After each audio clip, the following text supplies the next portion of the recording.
But what if we put dignity at the center of the conversation and community at the center of the conversation and the rights of people to live in the community and participate in the community where they live?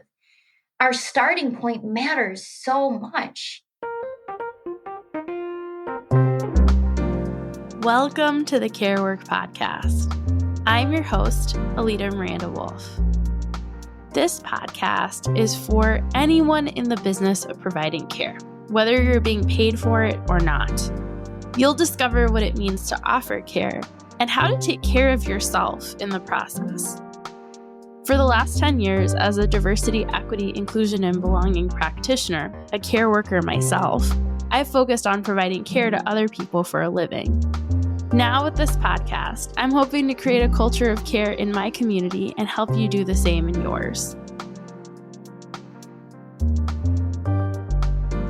What would it look like to truly commit to changing the way things have always been, to honor and center the human dignity and well-being of people with disabilities? This is the question that my guest, Schrero Levy, a disability rights advocate and lawyer, has been working to answer for the last decade. As the founder of the nonprofit, the Nora Project, which provides education on disabilities to teachers in schools, and as an advocate and human rights and civil rights attorney at Equip for Equality, Lauren is doing all she can for people with disabilities, especially those experiencing intellectual disabilities, to be able to be honored as what they are, whole people. Hi, Lauren. Hi, Alida. Thanks so much for having me. I think one of the reasons that we've clicked so much is both of us come from this disposition of care and wanting to help people meet their needs. And so I think that's a great place for us to start and ask you, how are you a care worker? In so many ways, I feel like every aspect of my life involves some consideration of care, in relationship with my partner, my children, my family members. And then, of course, like my work, my commitment to disability rights generally. From the outside, a lot of people would probably look at me and identify the care I provide to my disabled child as a central component of me as a care worker. My daughter, Nora, has complex physical and intellectual disabilities. And certainly a lot of my physical and emotional energy is spent thinking about how to enable her, her needs to be met. I don't know if that feels like work to me. In a lot of ways, it feels like education and love and privilege to be able to support her in those ways. In terms of my work, so my work at the Nora Project, let me give you a little background on the Nora Project first, in case folks don't know about us. So the Nora Project is a nonprofit organization that provides disability studies curriculum and inclusion training to schools for, our focus is preschool to high school. The Nora Project isn't in the classroom. We provide education to educators and give them tools to support students. And my particular role as the founder was to build a team and make sure that my team was supported. And so I felt like a lot of my job was finding out how the folks who were doing the hard work of creating curriculum and supporting teachers, were having their needs met. I'm in a new role at a new organization now where I'm working more directly with clients who need individual support. So I'm much closer to the impact now. And that feels different too. And so much of, I think, care work is listening and trying to really understand what people need and want for themselves. And then, creativity and brainstorming around, what the possibilities are for meeting those needs. What's so interesting about how you describe it is just the amount of humility there, because the Nora Project is pretty established in this space, has been around for almost a decade, really advocating for the needs of kids in schools and treating them in a way that, unfortunately, our school systems don't treat kids with disabilities. And so I would love for you to talk a little bit more about your focus on really honoring the dignity of kids with disabilities and how that may have translated into your recent career decision to do this in a legal way. Dignity is really the, core component of all of this. Dignity, humanity. I think it's so common, and I can't exactly get my head around why, to think of folks with disabilities as somehow less fully human or less in need of certain basic dignities.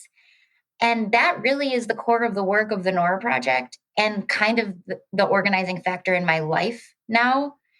People are people, and there's a minimum level of dignity and support and acknowledgement that I can't believe we struggle with so much. And I know it isn't just around disability, there are all kinds of factors that can lead, people to treat others as less than. But yeah, I mean, that is the work of the Nora Project. That is, it's also been interesting for me. I'm now working with adults with intellectual disabilities. And the problems in this space are essentially the same, I'm finding, as the problems in the education space, which is that we have poured money and effort and system building into keeping folks separate.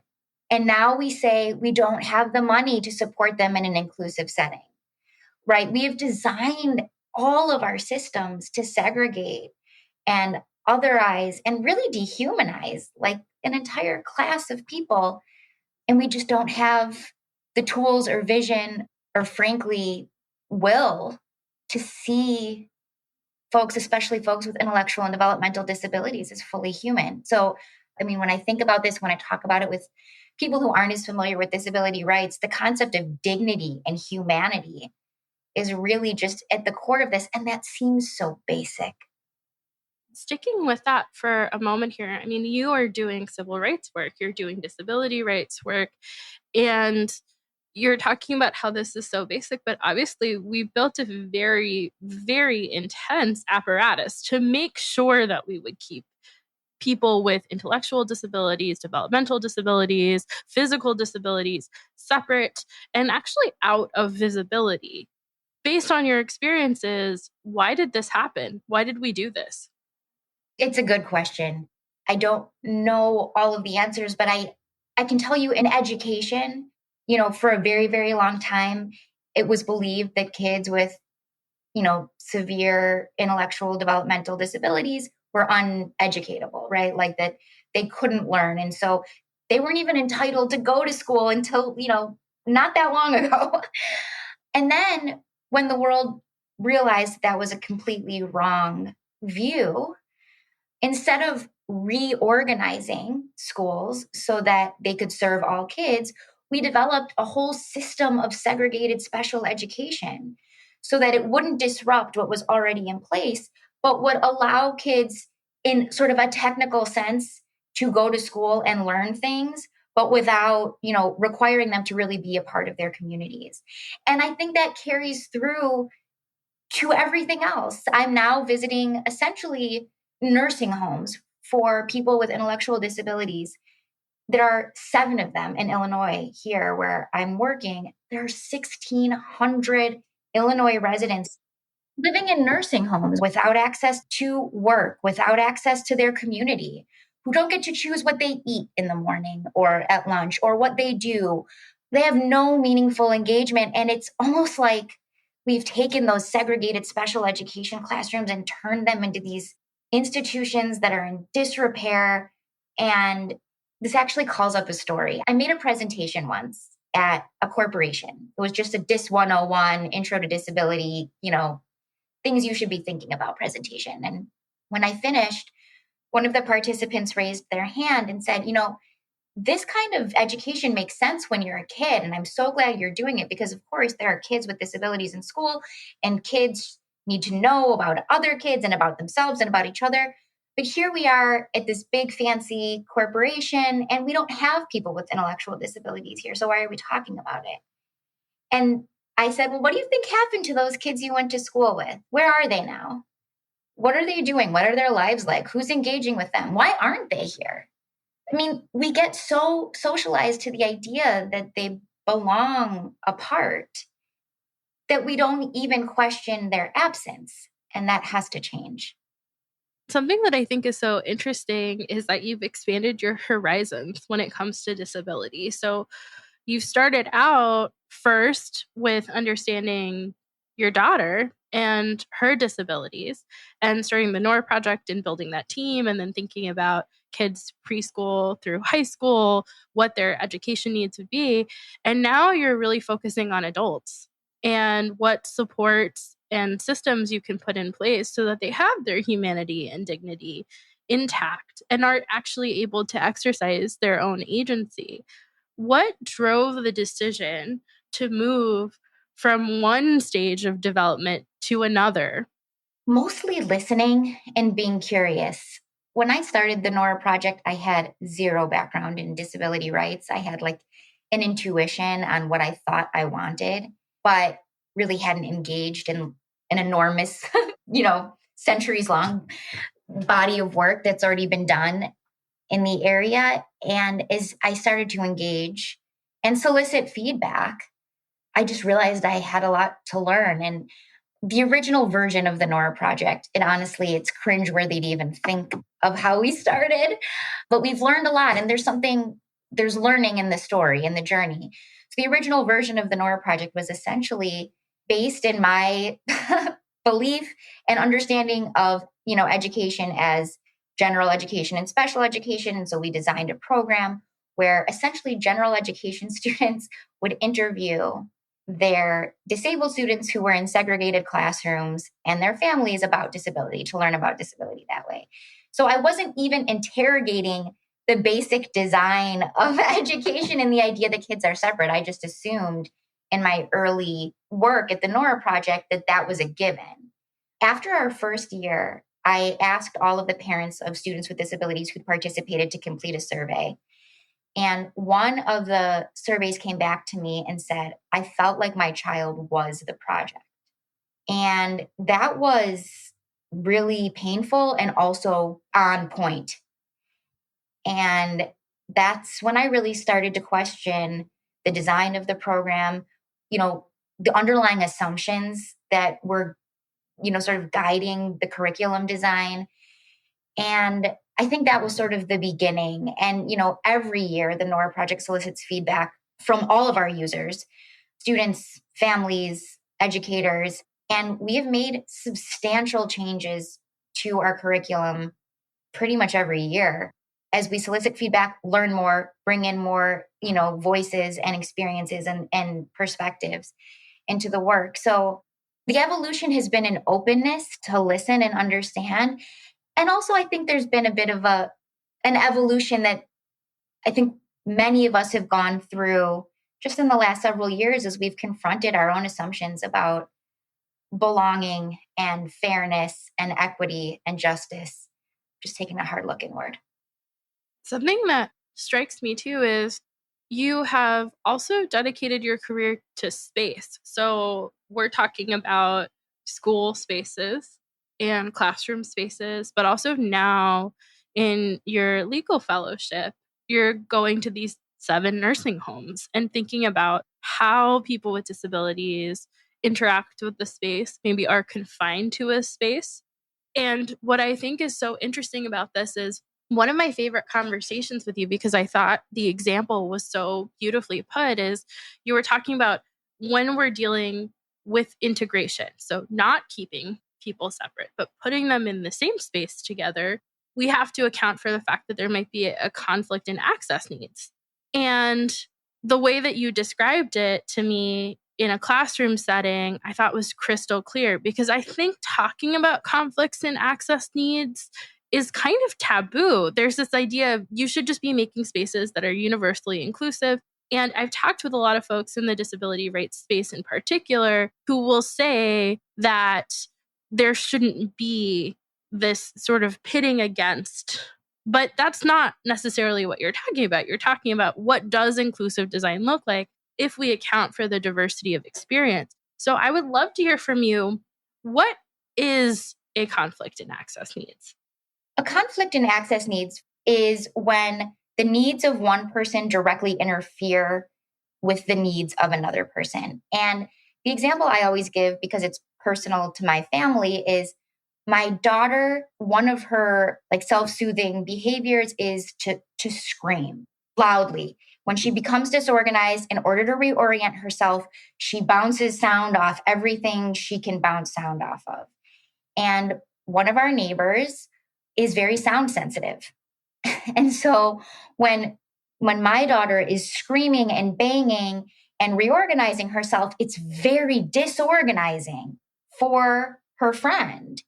These kinds of needs come into conflict all the time. And even in smaller ways, I think about just me and my husband. My husband's very extroverted. He loves to approach strangers and strike up conversations about whatever is going on. And I am introverted, I'm shy, I'm self-conscious. A lot of times my husband's, need for social connection can elevate my anxiety. And so these are the kinds of conflicts and access that I think are really part of everyday life. And this is a constant negotiation that we as people have to go through with one another to make sure that not all of our needs can be met at once, but there are ways to work together to find solutions that are tolerable for everyone. One of the things that I don't think I've shared with you before, but so my uncle has several intellectual disabilities and is in one of those nursing homes in Illinois. One of the things I think about is the space that he's in, there's a constant negotiation because we are partitioning space, but we're not necessarily putting people together who have the same needs or experiences. So my uncle has schizophrenia and he is also on the autism spectrum, and he's mostly nonverbal. And his suite mate is an extremely verbal person who wants to be in conversation and also does not have the social intuition or social awareness around things like space, touching, intimacy, etc., that my uncle has, right? Like there is a clear divide there.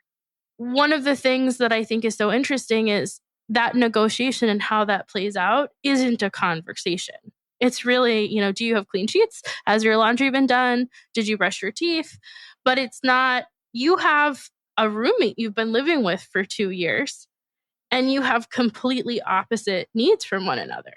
So in your work with adults, how do you support or advocate in situations like that? What you're describing is so right on. And I think one of the enormous mistakes that we make, and this is part of the medicalizing of disability, is that we hear a diagnosis and we assume, oh, like autistic folks or neurodivergent folks will do great in a home together. Or people with developmental disabilities prefer inherently to be surrounded by others who also have similar diagnoses. This is the stripping down of humanity that I'm talking about. It's just not looking at the person. The sheets matter so much less. The cleanliness of the sheets, the color of the sheets. Let's not talk about sheets. Let's talk about who this person is and what they need and what will make their lives fulfilling and interesting for them. I'm only in the beginning of my advocacy work around getting folks out of these state operated developmental centers. But what I'm learning, and this won't surprise you, is that sitting down and understanding people and their stories and what they want is the key to the advocacy.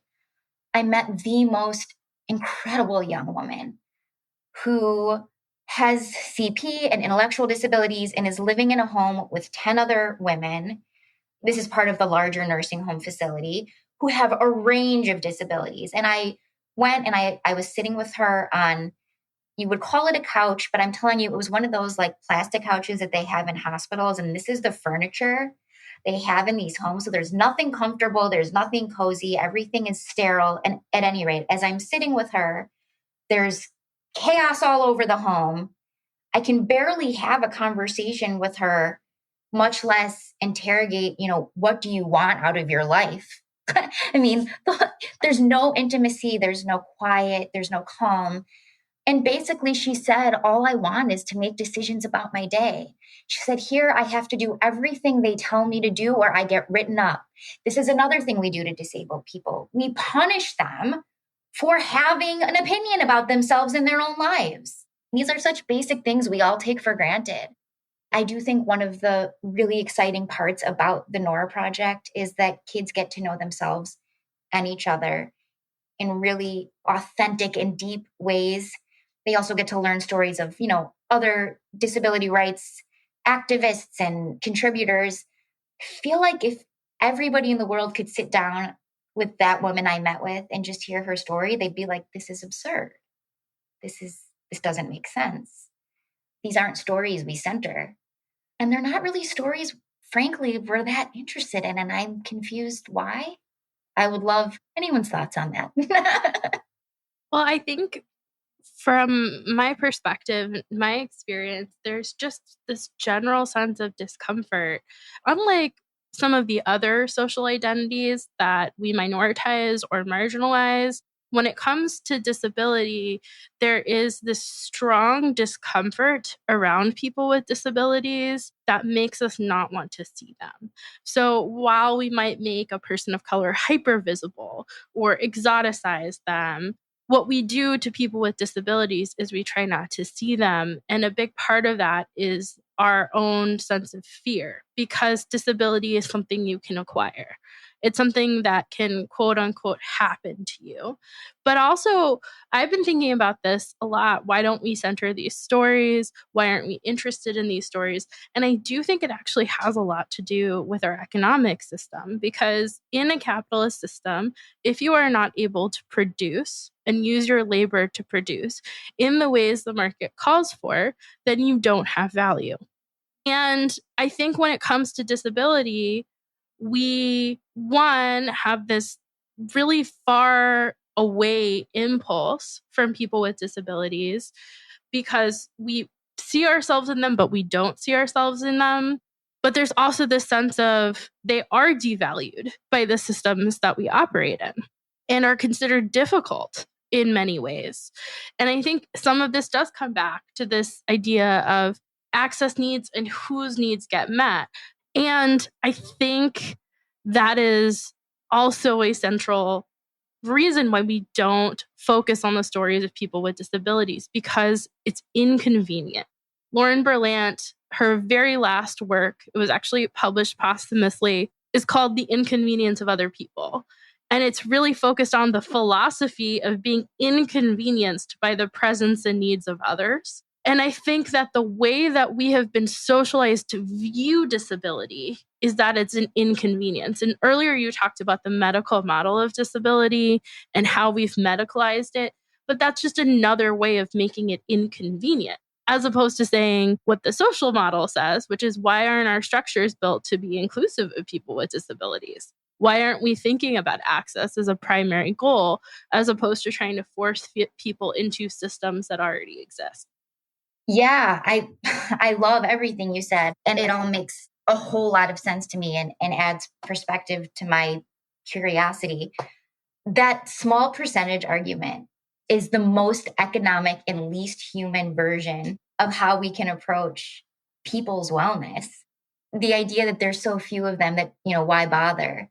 I frankly feel like that's what's happening in my daughter's school district. There are so few kids with needs as significant as, hers. Why not just send these kids to therapeutic programs? Just get them out. It's so few people. What's the big deal? Think of all of the work that would have to go in, the inconvenience, as you said, Alida. Think of all of the inconvenience that would have to go into figuring out how to keep them here. Okay, well, that's certainly an economic, approach to the argument. But what if we put dignity at the center of the conversation and community at the center of the conversation and the rights of people to live in the community and participate in the community where they live? Our starting point matters so much. And if the starting point isn't the dignity of every member of our community, everything that comes after is going to feel disappointing, I think. And people will be left out. One of the greatest contributions disability rights, disability advocacy, disability justice have made to my life is wildly uneconomic. It's the concept of interdependence. The idea that the goal isn't self-sufficiency, pull yourself up by the bootstraps. The goal is that we all need one another, and that the more that we can provide support for each other, seek support, give support, the fuller our lives will be. What a relief of a concept. And what value does that add, right? Like, I don't have to go this alone. And not only do I not have to, I shouldn't. It changes your view of everything. There's so much value in what the disabled lived experience teaches.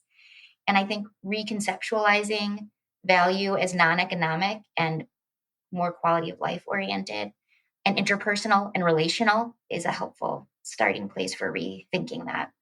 Which brings me to a question that I've been asking a lot in my more general work, especially around things like gender inclusivity, but parents' rights and the parents' rights movement, especially when we talk about disability and we talk about the infantilization of people with disabilities. I would love your perspective, which I imagine is somewhat complicated, on the parents' rights movement and what rights parents have for their children before they're 18 and afterwards. It's so complicated. And there's a huge tension in the disability rights community between parent advocates and self advocates. Parents are interesting, Alida. On the one hand, a lot of really important advocacy starts with parents who, see the humanity of their children. On the other hand, parents are a product of the socialization of their childhoods. And so they bring their beliefs about disability to their parenting, just like we all bring all of who we are to everything that we do. Parents have been a really interesting challenge for the Nora Project. Again, the parallels between what's happening in schools and what's happening in, adult lives. But there are many parents who feel like their kids are safer in segregated special education settings because they'll be less likely to be bullied. They'll have quieter, the theory is quieter settings, more specialized one-on-one instruction. And there are all of these sort of beliefs that parents bring. And so a lot of parents are fighting for their kids to be segregated. There's a ton of research that shows that none of those intuitions actually play out in real life, that in fact, being in a segregated setting is less safe because there's more opportunity for abuse without oversight, but also the learning opportunities are just much fewer in a segregated setting.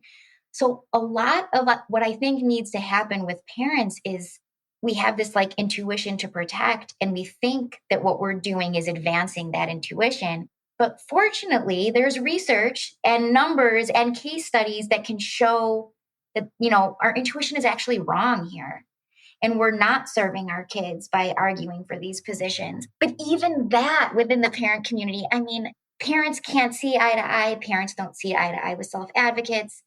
I have to think that education is the key, but I also think shifting our concept of disability as being something so wildly different and distinct and special that it needs a special approach, right? Humans are humans. And if we can start there are things we can all learn. I feel like that's a perfect segue into my last question, which is, if you could give one recommendation to folks who have been with us through today's episode, what would that be? I think it would be to really take some time to study the concept of interdependence. I think it's one of the principles of disability justice that is most universal and most both freeing and community building. There's so much that's been written about it, so many great articles, great art. So as I was thinking about the concept of care work and what it means to give and receive care, I was just taken back very quickly to, the concept of interdependence and disability justice. So I think that's a great starting place for people's learning. Well, thank you so much, Lauren. It's been such a pleasure talking with you. Likewise. I always love talking with you, Alida. Thank you for listening to Care Work. Please share this podcast with other care workers in your community so that we can collectively create a culture of care. This podcast is a collaboration between Ethos and Alida Miranda Wolf. Your host is me, Alida Miranda Wolf. Theme music, Vibing Introspectively, was written and recorded by Logan Snodgrass. Production assistance was provided by Ivana Savic-Grubasic. Audio editing and podcast post-production were provided by Organized Sound Productions.